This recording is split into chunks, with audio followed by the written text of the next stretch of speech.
수강생 여러분 안녕하세요.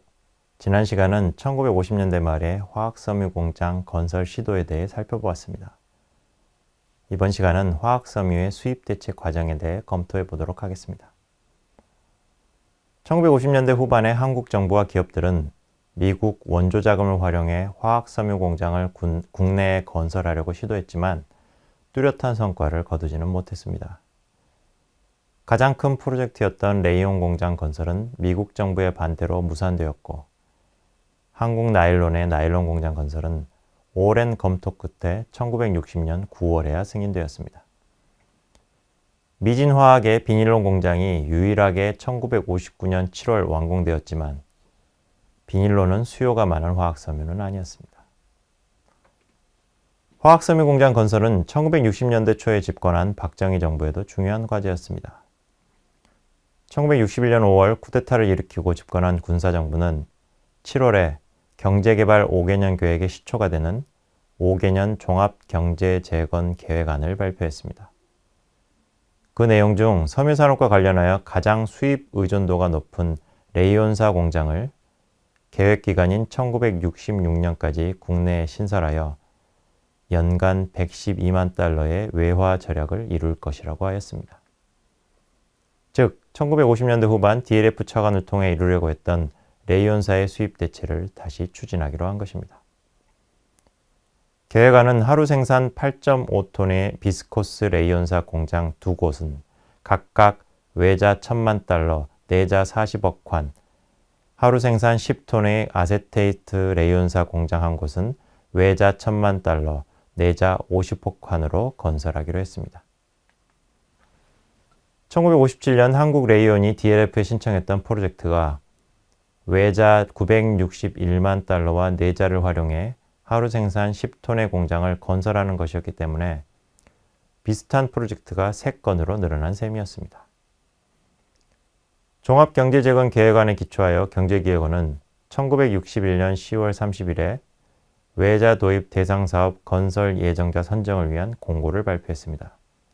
화면에 보시는 것이 바로 그 공고문입니다. 대상사업 5번부터 6번에 비스코스 레이온사 공장, 7번에 아세테이트 레이온사 공장이 있습니다. 선정 결과는 다음해 1월 발표되었습니다. 비스코스 레이온사 공장은 박흥식의 흥한 인경과 김지태의 한국 레이온이 적격자로 선정되었고, 아세테이트 레이온사 공장은 구인회의 라키화학이 선정되었습니다. 한국 레이온은 1957년 DLF 차관을 신청할 때와 마찬가지로 레이온 직물 생산업자들을 망라해 설립하기로 한 회사입니다. 박흥식, 김지태 구인회는 당시에 쟁쟁한 기업인들이었습니다. 박흥식은 면방직 기업인 흥한방적을, 김지태는 레이온 직물을 생산하는 조선경직을 경영하고 있었습니다. 구인회는 섬유는 아니지만 화학업체를 경영하고 있었습니다. 선정된 기업들은 3개월 이내에 차관 가계약을 맺어야 했습니다. 정부는 기업들의 차관 도입을 지원하기 위해 1961년 10월 경제개발 5개년 계획의 주요 사업을 위한 차관 도입은 정부가 지불 보증을 해주겠다는 방침을 발표한 바 있습니다. 김지태의 한국 레이온은 1962년 2월, 박흥식의 흥한인견은 1962년 3월 각각 소독회사와 가계약을 맺었습니다.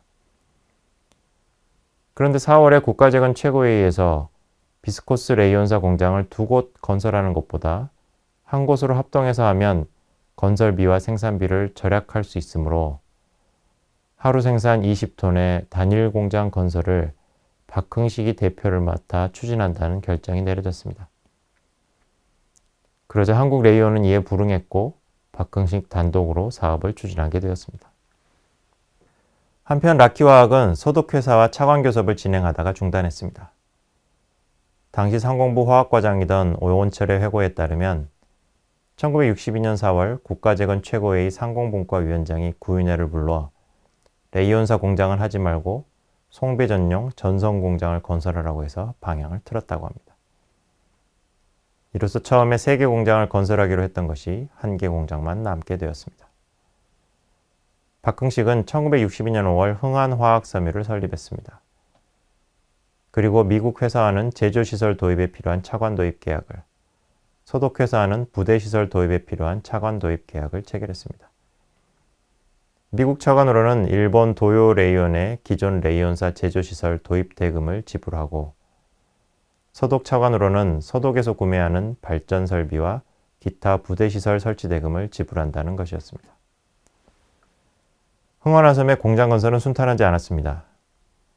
1962년 산업은행의 조사서에 따르면 공장 준공 시까지 차관에 대한 착수금과 원리금 지급에 필요한 금액, 그리고 토목공사비와 초기 운전자금을 모두 합해보니 약 8.4억 원의 자금이 필요했습니다. 그런데 흥원화섬과 그 밖에 화흥식이 소유한 재단, 기업으로부터 조달할 수 있는 자금은 3.6억 원에 불과하여 총 내자 소유액의 57%를 금융기관으로부터의 융자로 충당해야 했습니다. 1964년은 상황이 더 나빠졌습니다. 산업은행이 다시 조사한 바에 따르면 환율개혁에 따른 평가절하와 공장 건설지를 수색에서 도농으로 변경한 데 따른 토목공사비 인상으로 내자 소유액은 13.6억 원으로 대폭 상승했습니다. 레이온사 공장 건설이 정부 계획 사업이었기 때문에 예정대로 2억 원의 산업은행 융자를 받았지만 흥원화섬은 결국 소요 내자의 조달에 어려움을 겪게 되었습니다. 이에 따라 원래는 1965년 3월 준공 예정이었으나 1년 이상 늦은 1966년 12월에 공장이 완공되었습니다. 보시는 사진은 1972년경 촬영한 흥안화섬 공장 전경입니다. 당시 경기도 양주군 미근면 도농리, 현재의 남양주시 도농동에 위치했습니다. 한편 라키화학이 포기한 아세테이트 레이온사 공장 건설은 1966년 최종건의 성경화섬이 맡게 되었습니다. 최종건은 화학섬유 직물을 생산하는 성경직물을 경영하고 있었습니다.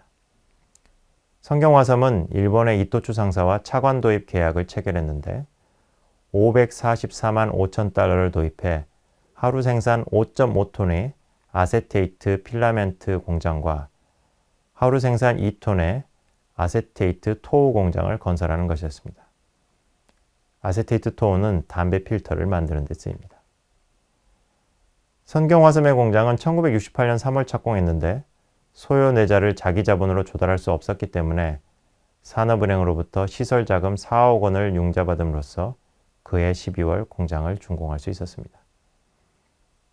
이처럼 초기 외자 도입에는 정부의 지불 보증뿐만 아니라 내자 조달 지원도 필수적이었습니다. 한편 정부는 경제개발 5개년 계획에 포함되어 있지 않은 사업에 대해서도 외자 도입을 촉진한다는 방침을 1962년 6월 발표했고 그해 11월과 다음해 1월에 15개 적격업자를 선정했는데 그중 5개가 화학섬유 공장을 건설하겠다는 것이었습니다. 하지만 정부는 외환 사정이 여의치 않자 1963년 들어서는 이를 억제하는 입장으로 전환했습니다. 이미 선정된 5개 적격업자 중 일본 이토추 상사로부터 380만 달러의 차관을 도입해 폴리아크릴 공장을 건설하겠다고 한 동양합섬만이 소요 내자를 충분히 조달할 수 있다는 평가를 받아 승인을 얻었습니다. 또 신규 적격 사업으로 인정받으려면 정부의 지불 보증 없이 외자를 도입할 수 있거나 필요한 내자를 전액 자기 자금으로 충당할 수 있어야 했습니다. 그것은 비현실적이었기 때문에 사실상 외자 도입 불허나 다름없었습니다. 민간 기업들이 정부의 계획 사업에 포함되지 않은 화학섬유 공장 건설에 나설 수 있게 된 것은 1965년 6월 한일협정이 조인돼 일본으로부터의 상업차관 도입이 확대되면서부터였습니다. 화면에 보시는 그래프는 화학섬유 공장 신규 증설을 위한 차관 도입의 매년 계약액과 건수입니다. 1966년부터 뚜렷이 증가한 것을 볼 수 있습니다. 1960년에 320만 달러, 한 건은 한국나일론의 DFL 차관 도입 계약입니다. 그 후 한동안 도입 계약이 없다가 1963년 흥안화섬과 동양합섬의 차관 도입 계약이 이루어졌습니다. 다시 1965년까지는 차관 도입이 저조했습니다. 그러다가 1966년에 3건 1,400만 달러로 크게 증가했고 이후에도 상당한 금액과 건수가 있었습니다. 1966년에는 정부 정책에도 큰 변화가 있었습니다. 8월에 기존의 외자 도입 촉진법, 차관에 대한 지불 보증에 관한 법률, 장기 결제 방식에 의한 자본제 도입에 관한 특별조치법 등 3개의 법이 외자 도입법으로 단일화되었습니다.